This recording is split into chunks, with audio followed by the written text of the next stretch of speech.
Hey gang, we are going to look at some more rational exponents, but we're going to evaluate and simplify. Basically, that just means fractions that are in the exponents. We know that for a fractional exponent, that the top part is basically just your typical power, and the bottom part is a root. So this could actually be written as the cube root of 64 to the first power. If we raise 64 to the first power, nothing happens. So what is the cube root of 64? That's just what number times itself again equals 64. Well, I happen to know that 4 to the third power is 64. And so basically what happens is the cube root and the cube cancel each other out because that's 4 to the third. How would I write a cube root as a power? I'd write it as the 1/3 power. How do I combine those? I multiply them. 3 times a third is just 4. And so the power and the root undo one another because they're inverses, and that just leaves us with 4. So basically our whole goal is to get something underneath that root that's raised to the same power as the root number, as the index out here. What that looks like on number 22, kind of the same thing. We've got a cube root and then raised to the first power, so that's really nothing. How can I write 125? So this chart that you'll have shows you the cube root, or 5 to the third power is 125. And again, the cube root and the cube just cancel each other out, undo one another, leaves that. And now 23 and 24 are a little bit more difficult because it's not just a 1, there is a root and still an exponent. So let's start with 23, makes sense, right? We could square 8 and we would end up with 64. We'd end up with the same thing that we had right there. So 8 to the 2/3 is the same as 64 to the 1/3. Why though? Well, because the cube root of 8, remember these are both exponents, they have the same order of operation, so we can do the cube root first. Well, that would be the cube root of 2 to the third, and then all of that's going to be squared. That cancels out, just leaves you with 2 squared equals 4. I love to do roots first because if you can do the root first, the number gets smaller instead of bigger. For example, if we did 49 to the third power, that number would be quite big. I tell you how big it would be, but my calculator is frozen. But we don't need it, so we can take the square root of 49. And do I have to write this 2 out here? I'm so glad you asked. No, I don't. If you just write a root, it's understood that it's a square root, unless you say otherwise. So what's the square root of 49? Well, it's 7. And then we just need to do 7 to the third power, which I believe is 343. I think that's 343.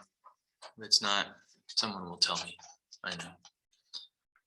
All right, let's do some odds over here of simplifying. We'll do 28 as well, and we'll call it good for this video. But again, we're going to use these fractional exponents again, but we'll evaluate the numbers that we can, and then the variables that we don't know, we'll just leave as a variable to a power. So this, remember that everything is getting this exponent because it's all in parentheses. So that's 16 to the 1/2 x. How do we combine that 4 and that 1/2? We multiply them together, and when you do, you get 2. So what's 16 to the 1/2? Well, in my brain, I say, okay, that's the same thing as a square root of 16, which is 4. So it's just 4x squared. Number 27 looks a little more complicated. And there are multiple ways you can do this, but here's how I would do it. I'm going to keep all the numbers up here that I can. So I'm going to do 49 to the negative 1/2. I'm going to do x to the, how do I combine the 5 and the negative 1/2? I multiply, becomes negative 5/2. And then I multiply these and I get y to the negative 1. So there's all the powers that I have.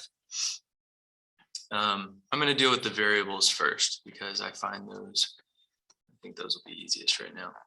So we got x to the third times x to the negative 5/2. Like, well, what about the 49 and the Doesn't matter, they're all multiplying.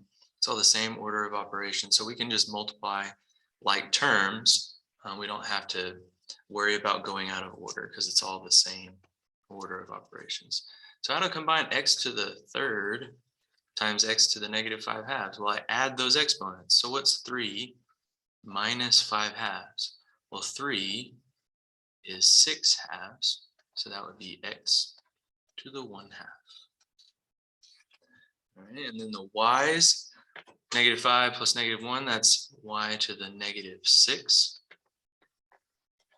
14 is going to go out front, and that's taken care of. And then with the 49 to the negative 1 half, negative exponent, I'm going to move it down to the denominator. It's going to be 49 to the 1 half. The numbers I'm going to try to evaluate. So 49 to the 1 half, that's just the square root of 49, which is 7. Yay. So let's rewrite what we've got so far. That's 14 x to the 1 half over, I've got a 7 in the denominator now. And what can I do with that y to the negative 6? Well, I can bring it down to the denominator, and it becomes y to the positive 6. All right, what's 14 divided by 7? 2. And I can put x to the 1 half, or I can put square root of x. Those are both the same thing, over y to the 6th. Da, da, da, da, da, da. That expression is simplified. One more.